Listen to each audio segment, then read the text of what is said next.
They built forts, roads, and railway lines. A massive tribal army, a Lashkar, descends on the post.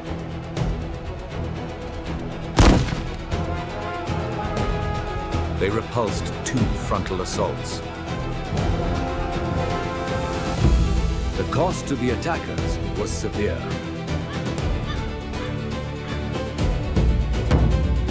This ancient rhythm, a primal pulse from a forgotten time, speaks of more than just war. The signal is flashing.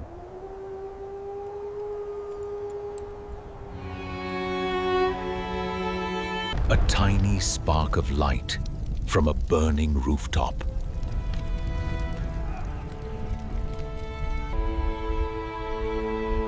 It is the only thing linking Saragarhi to the world. Inside, the post is a ruin of smoke and slaughter. The youngest signalman, Gurmukh Singh, sends his last message.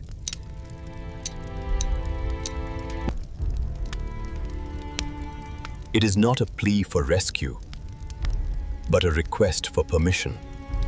Request permission to dismount and join the fight.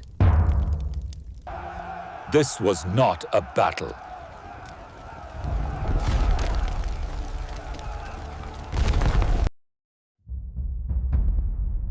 It was a countdown to annihilation.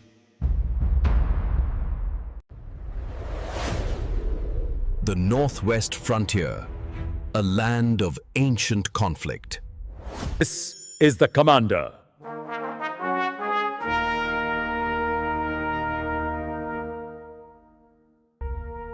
Name: Havildar Ishar Singh. Unit: 36th Regiment of Bengal Infantry.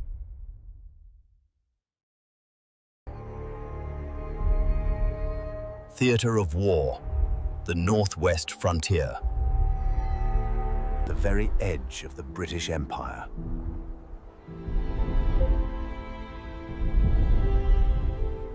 Ambition, his sacred duty.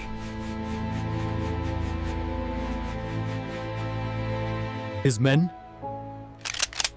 20 soldiers. All Sikhs.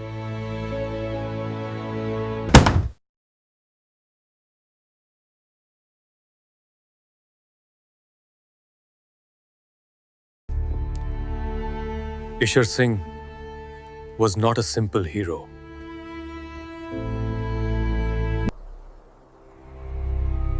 He was a veteran NCO, born for the frontier. His British superiors called him a turbulent character. He was known for his independent nature, a history of conflict.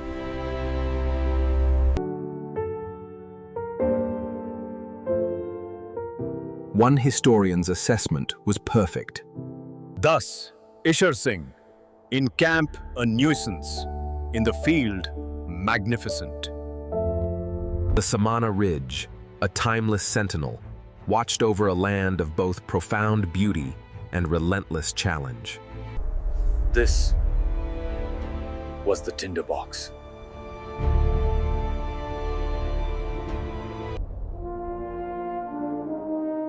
The year is 1897.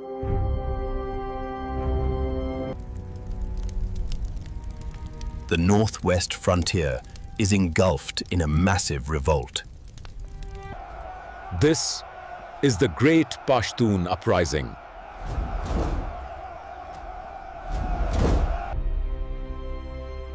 A clash of irreconcilable worlds. The British Empire, with its forward policy, pushes relentlessly west. They built forts, roads, and railway lines. To the British, this was progress. securing the border against Russia. To the Pashtun tribes, it was subjugation. The final insult was the Durand Line.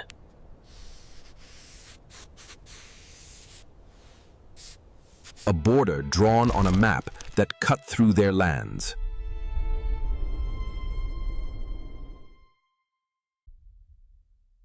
A vast emptiness of pure possibility. The fuse was lit.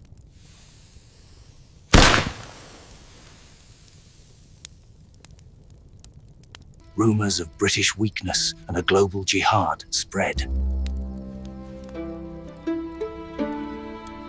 The Mullah of Hadda united the clans. Yes!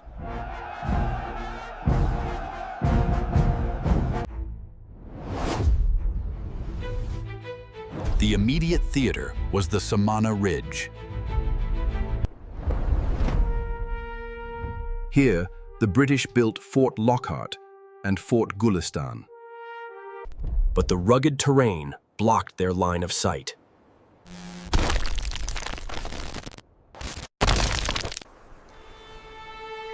They were deaf and blind to one another, isolated by the mountains. The solution was a tiny, stone outpost built on the ridge between them. Its name, Saragarhi.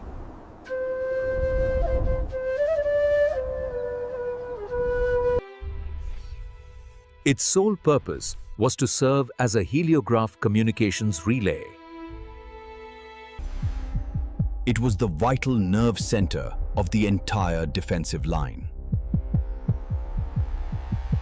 And the tribes knew to cut this nerve was to win the war.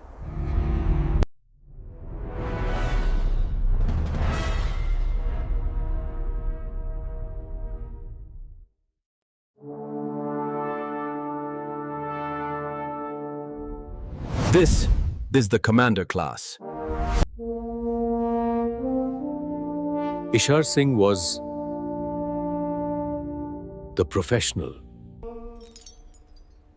A veteran, non-commissioned officer.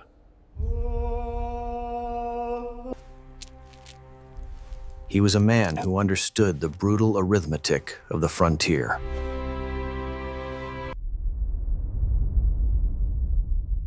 A moment of pure black. The primary weapon, the rifle.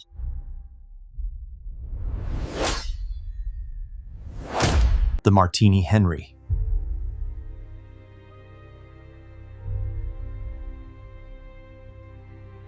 A single-shot, falling block action rifle.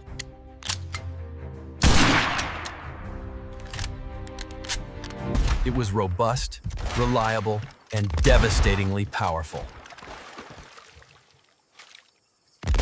As the journey began, And there was a great awakening. Its cartridge was the .577/450.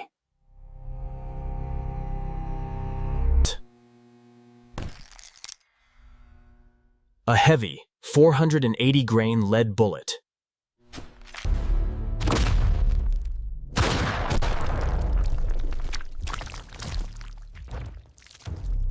It could fell a charging warrior with a single, brutal impact. The cost was a punishing recoil and a slow rate of fire.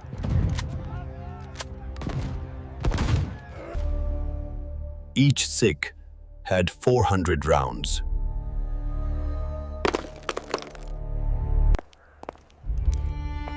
Every shot had to be a kill, a perfect execution of fire discipline.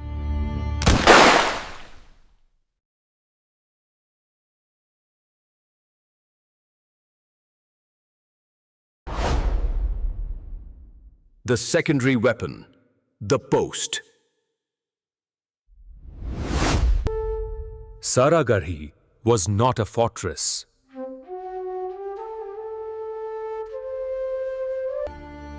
It was a small blockhouse, a fortified sangar of stone and mud. It offered protection from distant fire.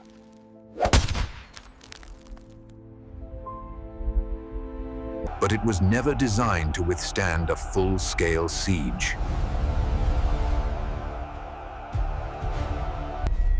Its walls had a fatal flaw. A blind spot where an enemy could approach the base unseen.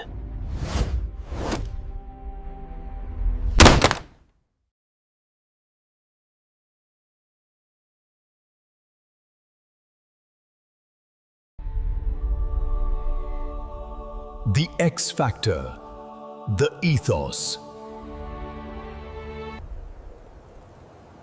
His 20 men were all Jat Sikhs.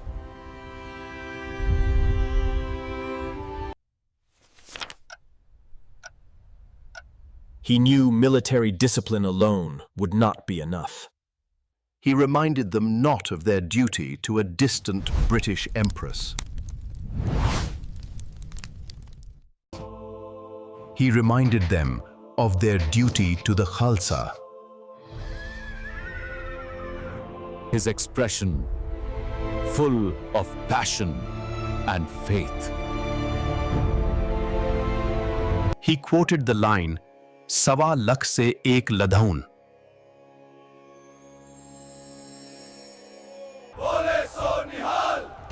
That one Sikh would fight with the strength of 125,000 foes.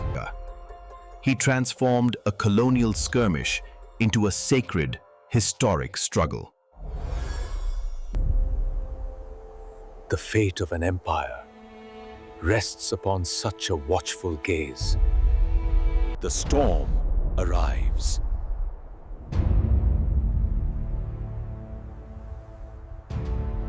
At 9 a.m. on September 12th.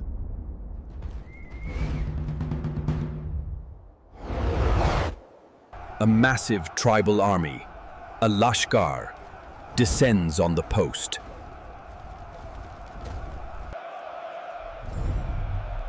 British estimates place their numbers between 10,000 and 12,000. The numerical disparity was staggering.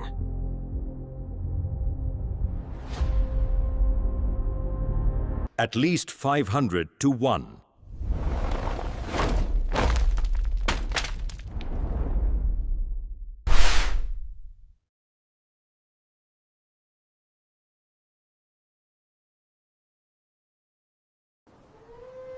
By any conventional military logic, the defense of the post was a tactical impossibility. This was the crucible moment. The tribes, led by Gul Badshah, first offered terms. Surrender, and they would be granted safe passage.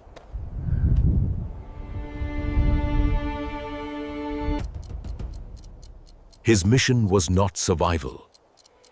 It was delay.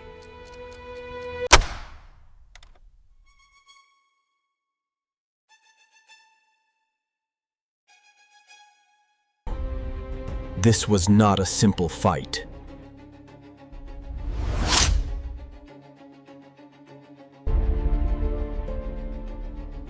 It was not a contest of technology versus primitive weapons.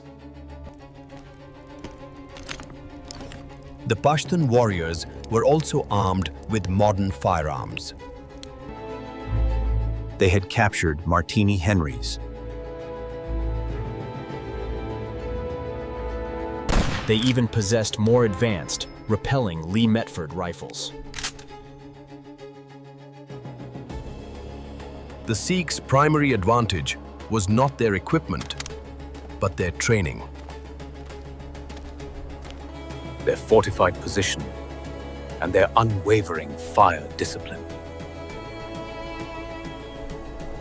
He waited until the charging tribesmen were within 250 meters. Fire!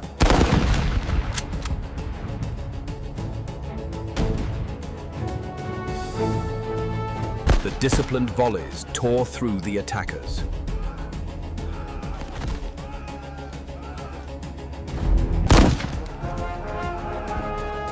They repulsed 2 frontal assaults. For 3 hours, the 21 held back 7 separate charges.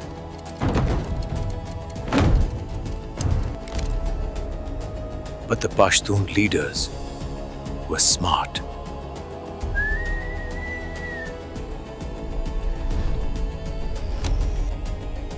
They identified the flaw in the post's design, the blind spot.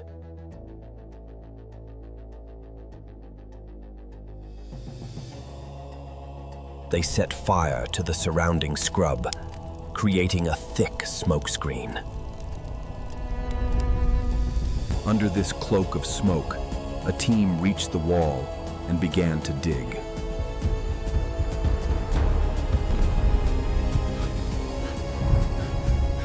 The countdown had begun. The breach was made.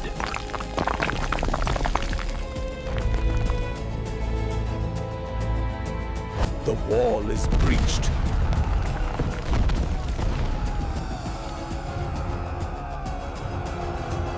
The battle instantly changes.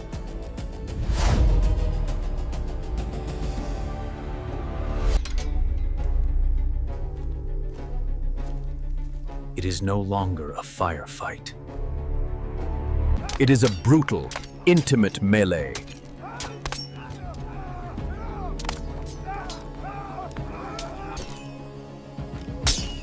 Bayonet against knife. Rifle butt against sword. Sepoy Bhagwan Singh is the first to fall.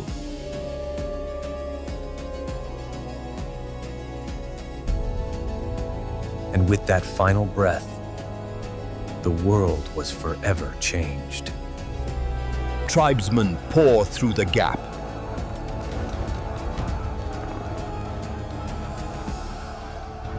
He orders his few remaining men to fall back. Fall back into the inner building for a final stand.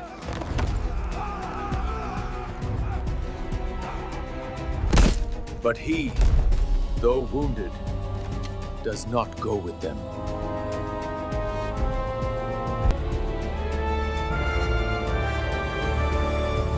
He had to know what awaited him on the other side.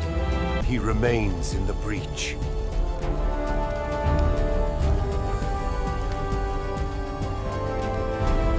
This was his magnificent moment, a commander's final, selfless act of sacrifice. Inside the small building, the last Sikhs fight. Back to back! Bayonets out!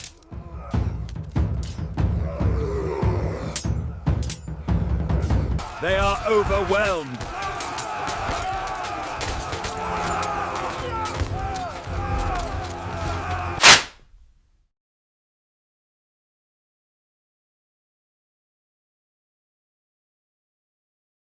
Across the post, one man is still working.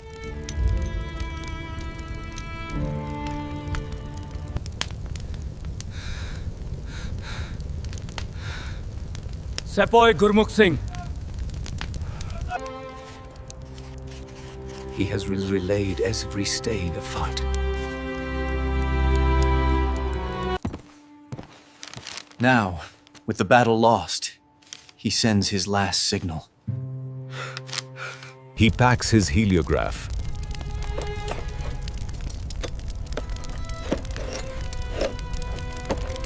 He picks up his rifle.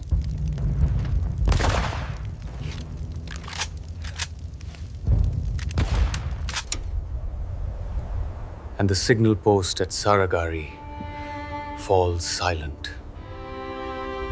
But for a handful of brave souls, that sacrifice would be eternal. The post was lost.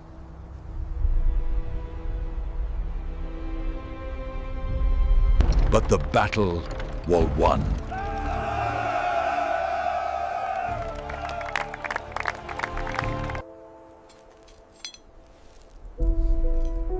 when the British relief column retook the post 2 days later.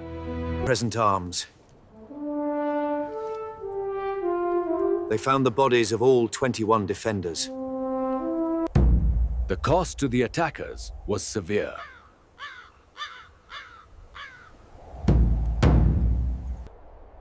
The Pashtuns later admitted to 180 killed, with hundreds more wounded. The 7-hour delay had been strategically decisive. It gave the British time to reinforce Fort Gulistan. Take your posts! The sacrifice of the 21 had saved the entire defensive line. And with that, her remarkable journal came to an end. The story was electric.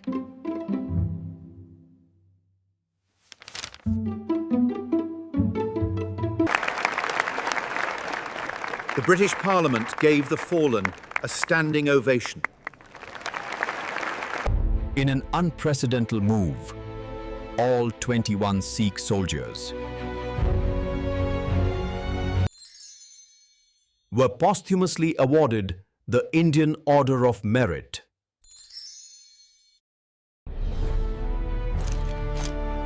The highest award for gallantry a native soldier could receive. It was the equivalent of the Victoria Cross, awarded to an entire unit. Memorial Gurdwaras were built in Amritsar and Ferozpur. The Empire used the story as perfect propaganda. Proof of the martial races and the loyalty of its soldiers. Their names carved into the very stone of history, an eternal echo of their sacrifice. But the Empire's propaganda faded. The story's true custodianship passed to the Sikh community. It is commemorated every September 12th as Saragarhi Day.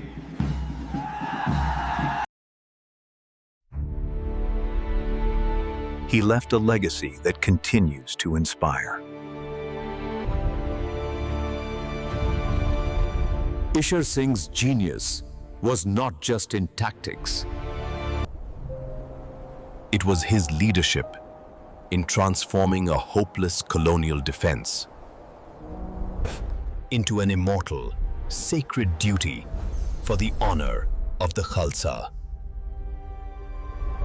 They fought not for an empire, but for a legacy that would outlast it.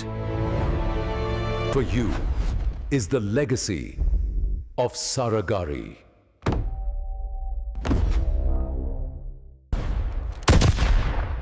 The weapon they wielded?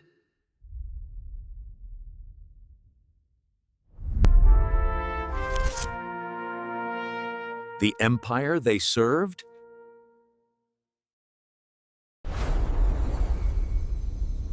Or the faith that inspired their sacrifice?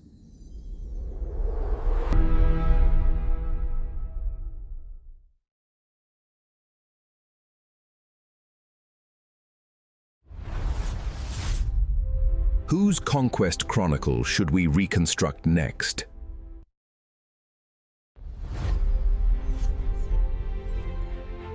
Nominate a new commander in the comments.